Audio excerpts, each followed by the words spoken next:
बिस्मिल्लाहिर्रहमानिर्रहीम। अस्सलाम वालेकुम। अल्लाह ताला बरकत दे आपके खानों में, आपके दस्तरखानों में, आपके रोज़गार में। आज जो रेसिपी हम आपके साथ शेयर करेंगे वो है गिलावटी कबाब।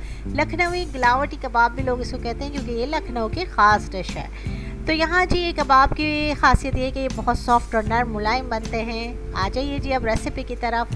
तो रेसिपी हमने जो शुरू करनी है, सबसे पहले मैंने लिया है 500 ग्राम कीमा और उसको मैंने 3 बार चॉपराइज कर लिया। यहाँ पे कुछ मसाले हैं, 4 मैंने ये ली हैं पीपली, इसको लंबी वाली लौंग भी कहते हैं। 4 से 5 मैंने छोटी इलायची ली है और 2 जायफल जवित्री मैंने ले ली है। तो यहाँ पे देखें इनका मैं पाउडर बना लूँगी अब। लेकिन सबसे पहले यहाँ पे जो मसाले कीमे में ऐड होने हैं वो भी मैं बता देती हूँ। यहाँ पर सबसे पहले तो कीमा देखें कितना स्मूथ और बारीक बारीक मैंने पीस लिया है, बिल्कुल पेस्ट बना लिया है। अब यहाँ मैंने 2 टीस्पून डाल दिया है जी इसके अंदर लहसुन अदरक का पेस्ट, और इसमें गिलावट लगेगी यानी कि पपीता लाजमी लगेगा, जिसकी वजह से ये बहुत सॉफ्ट और क्रीमी बनेंगे। तो यहाँ पर जी तकरीबन 2 टीस्पून ही मैंने लिया है पपीते का पेस्ट।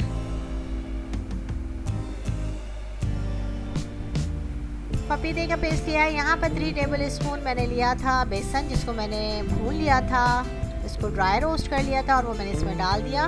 रेड चिली पाउडर मैंने 1 टीस्पून लिया है, और यहाँ पर लिया है मैंने जी ये कचरी पाउडर है 1 टेबल स्पून। कचरी पाउडर भी गिलावट के ही तौर पे काम आएगा, और लेकिन ये कबाब में चिकनाहट पैदा करेगा। यहाँ पे ½ टीस्पून नमक लिया है, और अब हम डालेंगे गरम मसाला पाउडर, वो तकरीबन मैं ले रही हूँ 1 टीस्पून। बहुत ज़्यादा भर के नहीं लिया था, बस इतना ही इसके अंदर बड़ा अच्छा रहेगा। और ये तक वहाँ मसाले देखे मैंने कूट लिए थे और मैंने इसके अंदर शामिल कर दिए। अब हम इसको करेंगे अच्छी तरह से मिक्स। असल काम जो होगा मिक्स करने में होगा, क्योंकि जब हम कबाब को इसके मसाले को मिक्स करते हैं तो मतलब इसको बस हल्के से मिक्स करके छोड़ना नहीं है, हमने करना है इसको थोड़ा मेहनत से और स्ट्रगल के साथ। तो यहाँ मैंने 1 टीस्पून के करीब मैंने केवड़ा डाला है, केवड़ा एसेंस इसके अंदर डाला है, जिसकी खुशबू बहुत ज़बरदस्त में आएगी। और इन कबाबों की खासियत यही है कि इसमें रोज़ वाटर, केवड़ा और बहुत सारी इस तरह की चीज़ें डलती हैं। तो रोज़ वाटर मैंने नहीं डाला, मैंने सिर्फ केवड़ा ही डाला है। अब यहाँ हम इसको अच्छे से करेंगे मिक्स। यहाँ पे देखें मैंने उसको मिक्स कर लिया। अब क्या है, हमने इस तरह से हथेली की मदद से इसको रगड़ना है तकरीबन 15 से 20 मिनट, जिसकी वजह से कबाब में चिकनाहट पैदा होती है और बहुत अच्छा और स्मूथ जो इसमें एक जो ग्लेज़्ड आता है वो इस वजह से आता है। इस तरह हमें एक्स्ट्रा कोई बाइंडिंग इसके अंदर ऐड करने की भी इतनी ज़रूरत नहीं है, क्योंकि हम ऑलरेडी बेसन डाल चुके हैं और इसके अंदर बस इसको अच्छे से मिक्स करना है। तो इस तरह से हम हथेली की मदद से इसको रगड़ लेंगे। ये प्रोसेस करने के बाद फिर हम इसको तो मैरिनेट करने के लिए रख देंगे। यहाँ देखें थोड़ा एफर्ट इसमें लगाना पड़ता है, लेकिन यही है बात कि जब अच्छी चीज़ खानी है तो फिर हमें प्रॉपर उसका जो भी मेथड है उसको फॉलो करना पड़ता है। जल्दबाजी के काम हमने नहीं करने। तो यहाँ पर हमने कर दिया इसको रगड़ रगड़ के जी बहुत स्मूथ और चिकना। ये जी हो गया है तकरीबन ये प्रोसेस कंप्लीट, और मैंने इसको 2 घंटे के लिए मैरिनेशन पे छोड़ दिया। और तो हम ये भी देख लेंगे कि हमारे ये 500 ग्राम कीमा में कितने कबाब बनते हैं। अब यहाँ पर मैंने 2 घंटे के बाद जब मैरिनेट हो गया कीमा, तो फिर मैंने इस पैन में थोड़ा सा ऑयल डाला है और उसको हम करेंगे फ्राई।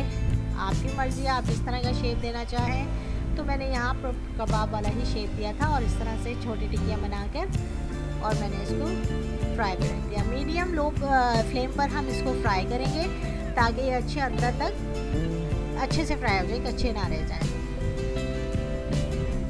बहुत जल्दी ये फ्राई हो जाते हैं, इसमें बहुत ज़्यादा टाइम नहीं लगेगा क्योंकि कीमा बहुत ज़्यादा बारीक था, और इस वजह से अगर कीमा मोटा होता तो हमें थोड़ा थोड़ा टाइम लग जाता है। मेरे चैनल को सब्सक्राइब कर लीजिए, जिन्होंने सब्सक्राइब कर लिया उनका बहुत बहुत शुक्रिया, और जिन्होंने नहीं किया वो भी कर लीजिए। और आप लोग की अप्रिसिएशन की बहुत ज़रूरत होती है, तो कमेंट करके ज़रूर बताइएगा कि रेसिपी कैसी लगी, और घर में ट्राई ज़रूर कीजिएगा। तो यहाँ पर देखिए मैं इसको थोड़ी देर बाद इस तरह से टर्न कर लूँगी। बस इतना ही कलर हम इसको देंगे, बहुत ज़्यादा डार्क नहीं करेंगे। तो यहाँ पे देखें जी कितना खूबसूरत सा रेडिश कलर इसका आ चुका है। तो हम तमाम कबाब्स को इसी तरह बना लेंगे। 500 ग्राम में ये तकरीबन 10 से 11 हमारे कबाब जो बन के तैयार हो गए हैं, बहुत मज़ेदार से। इसके साथ आप पूरी पराठा भी सर्व कर सकते हैं, चटनियाँ भी बना लें और रायता भी बना लें, सैलेड भी, तो ये कंप्लीट एक कॉम्बिनेशन हो जाएगा और ये बहुत मज़ा देगा।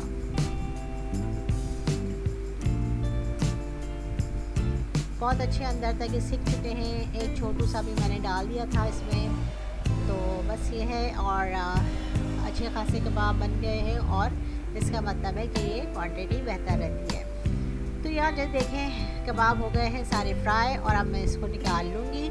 और ये अभी बस थोड़ा सा हल्के मैंने मज़ीद चूल्हा स्लो कर लिया था, तो ये बस अच्छे से गल चुके हैं और अंदर तक बहुत अच्छे सीख चुके हैं। तो हम इसको अब सर्व करने के लिए तैयार करते हैं। मैंने इसके साथ के लिए जो चटनियाँ बना ली हैं, मैंने रायता बनाया, एक ग्रीन खट्टी चटनी बनाई है।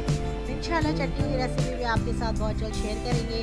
तो यहाँ पर जी मैंने सारे कबाब निकाल लिए हैं। अब अपने घर में इसको ज़रूर ट्राई करें, अपनी फैमिली के साथ एंजॉय करें और मुझे कमेंट करके बताएं कैसा लगा।